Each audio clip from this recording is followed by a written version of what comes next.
తెలంగాణ వార్తలు చూస్తే ముందుగా ఫోన్ ట్యాపింగ్ కేసులో హరీష్ రావుపై విచారణకు సుప్రీం నో. హైకోర్టు తీర్పులో జోక్యం చేసుకోలేమన్న ధర్మాసనం. ఇక నాది ఆస్తి గొడవ కాదు, ఆత్మగౌరవ పోరాటం. స్వరాష్ట్రంలో మొదటి బతుకమ్మ పండుగ నుంచే నా మీద ఆంక్షలు మొదలైనాయి. ప్రశ్నించినందుకే పార్టీ నుంచి బయటికి పంపారు. శాసనమండలిలో ఎమ్మెల్సీ కవిత కంట తడి. కవిత కీలుబొమ్మ, ఆమె వెనక ఎవరున్నారో ప్రజలకు తెలుసు. కేసీఆర్పై దిగజారి మాట్లాడితే ఊరుకోం, పదవులు అనుభవించి నిందల బీఆర్ఎస్ అంటూ. సో తెలంగాణ రాష్ట్ర సమితి అంటే బీఆర్ఎస్ భారత రాష్ట్ర సమితిలో ఈవిడ పంటి కింద రాయిలాగా మారారు. ఇక కోనసీమలో భారీ బ్లోఅవుట్. డ్రిల్లింగ్ చేస్తుండగా ఎగజిమ్మిన గ్యాస్, ఆ తర్వాత అగ్ని ప్రమాదం. అర్జెంటుగా దాన్ని క్లోజ్ చేయడానికి ప్రయత్నాలు జరుగుతూ ఉన్నాయి. బట్ ఈ సందర్భంలో ఓఎన్జీసీ వాళ్ళ మీద విమర్శలు కూడా వస్తున్నాయి. గతంలో పాసర్లపూడి దగ్గర జరిగిన తర్వాత ఇంకా జరగనేమన్నారు, కానీ మళ్ళీ జరుగుతూ ఉంది. రైట్. బాబు సర్కార్ అప్పు క్యాలెండర్. జనవరి 6వ తేదీన 6,500 కోట్లు, ఫిబ్రవరి 3వ తేదీన 5,500 కోట్లు. అంటే 6వ తేదీ అంటే ఇవాళే రెడీగా ఉన్నారన్నమాట. 6,500 కోట్లు తీసుకుంటారు. మార్చి 2వ తేదీన 5,500 కోట్లు. జాబ్ క్యాలెండర్ ఇస్తామనుకుంటే అప్పు క్యాలెండర్ ఇచ్చావేంటి అంటూ సోషల్ మీడియాలో చమత్కారాలు. ఇక ఈనాడు వాళ్ళ మీద ఒక కథనం. అంకెలు దాచి అబద్ధ పరుపులు. రాష్ట్రం ఆదాయం పడిపోతున్నా అదే భజన చేస్తూ ఈనాడు వాళ్ళు ఇచ్చినటువంటి ఒక స్టోరీ మీద డీటెయిల్డ్గా ఇంకో స్టోరీ సాక్షిలో వచ్చింది. బాబుపాలెంలో భారీగా తగ్గుతున్న జీఎస్టీ వసూళ్లు తదితర వివరాలు సాక్ష్యాధారాలు సహా వీళ్ళు ఇచ్చారు. వాళ్ళు ఎంతసేపు భయం చేసే కార్యక్రమంలో ఉన్నారు కాబట్టి ఈనాడు వారు వాస్తవాలు రాసే పరిస్థితి లేదు. ఇక పాపం పవన్ కళ్యాణ్ అభిమానులు చూస్తే జాలి వేస్తుంది. వాళ్ళేమో వాళ్ళ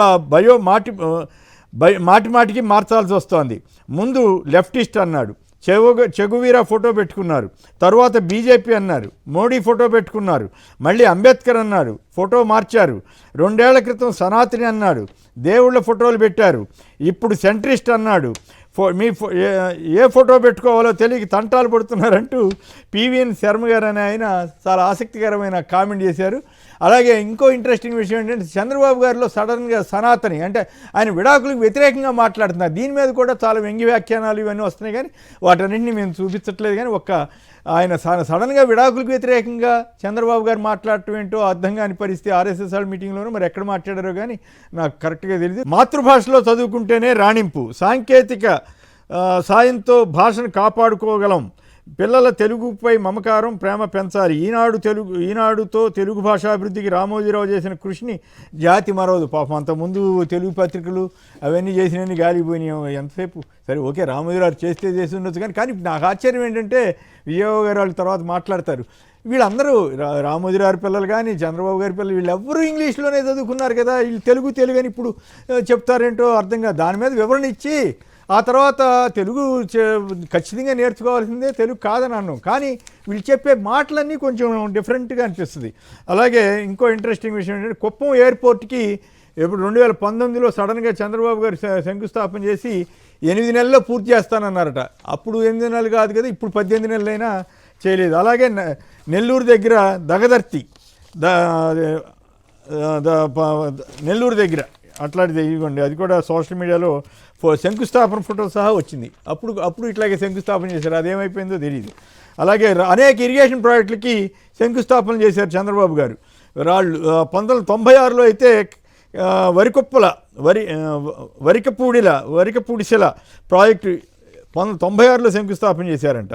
ఇంతవరకు ఏమీ జరగలేదు.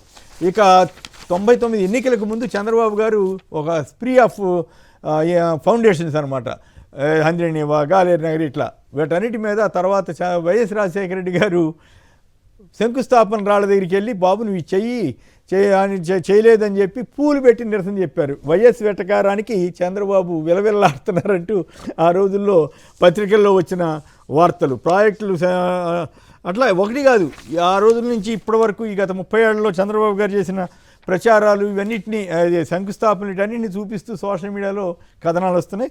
అలాగే భోగాపురం ఎయిర్పోర్టు వీటికి సంబంధించి కానీ, అలాగే ఈ రాయలసీమ ఎత్తిపోతల పథకానికి సంబంధించి వచ్చిన సాక్ష్యాధారాలు